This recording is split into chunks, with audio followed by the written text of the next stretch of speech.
Amid growing speculation about Dr. Mukul Sangma'S political trajectory, National People's Party NPP leader and Cabinet Minister Rakam A. Sangma has categorically dismissed the likelihood of the former Meghalaya Chief Minister returning to the Congress.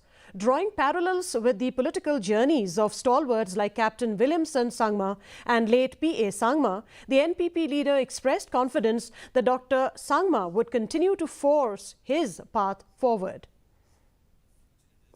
Their new house. I don't think so. So there are many leaders who decide to stand on his own and will decide his future. So I think hardly like the Captain Sangma never gone back to APSLC. P.A. Sangma never went back to the Congress, right?